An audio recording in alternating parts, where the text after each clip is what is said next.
from the Homestead. We are gonna show you what we did with those.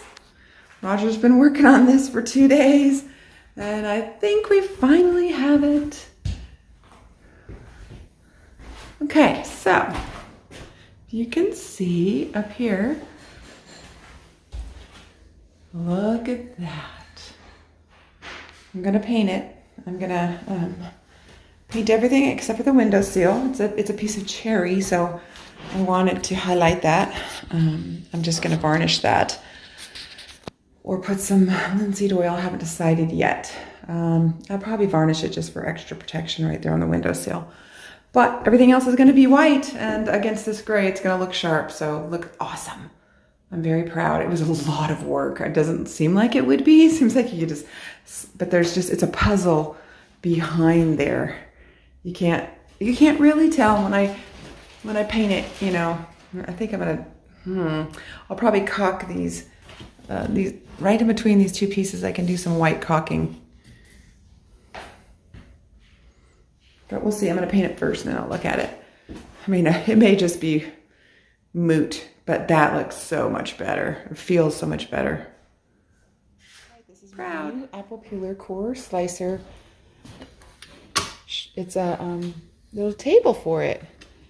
So now I'm gonna go ahead and do some vinegar and some applesauce. Got a bunch of apples that I have got to process, and I'm gonna do that today.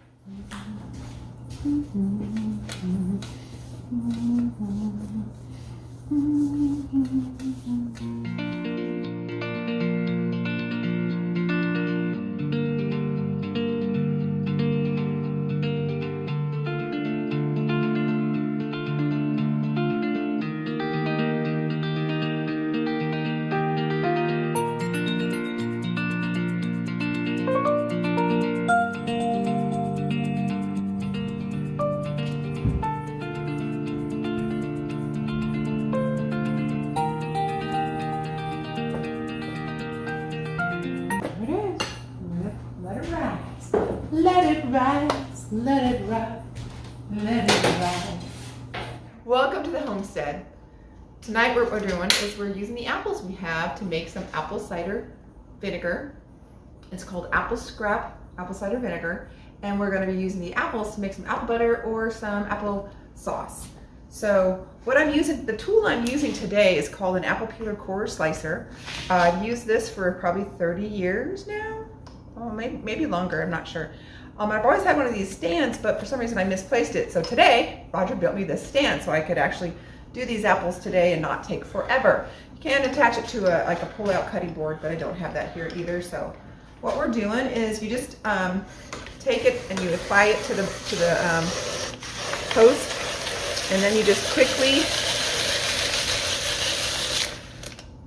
This one was very ripe, so it's kind of soft in the middle.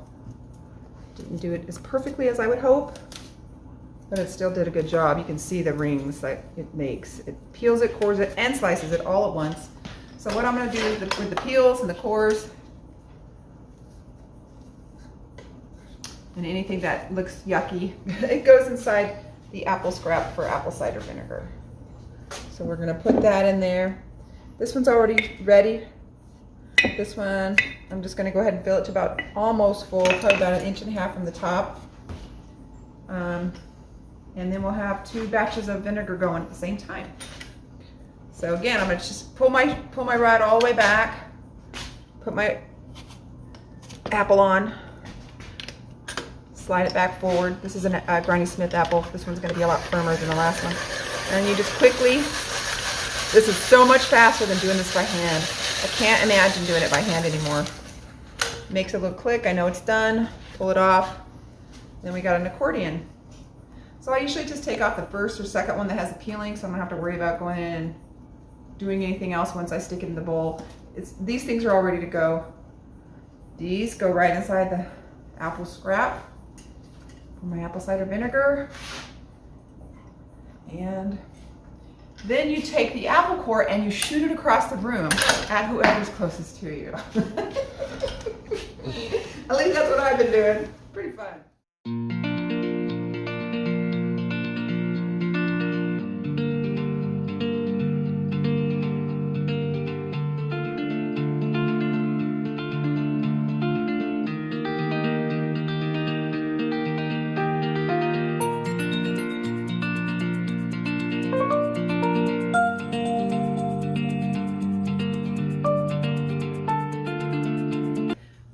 So I put 6 tablespoons of non-GMO Water? sugar.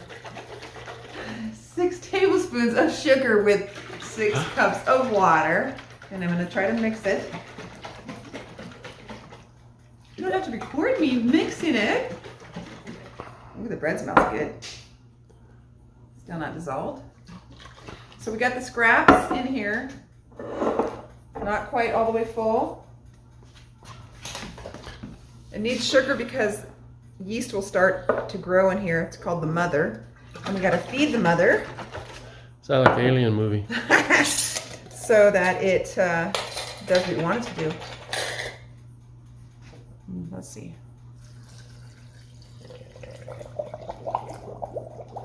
Ooh, that sounds pretty gross.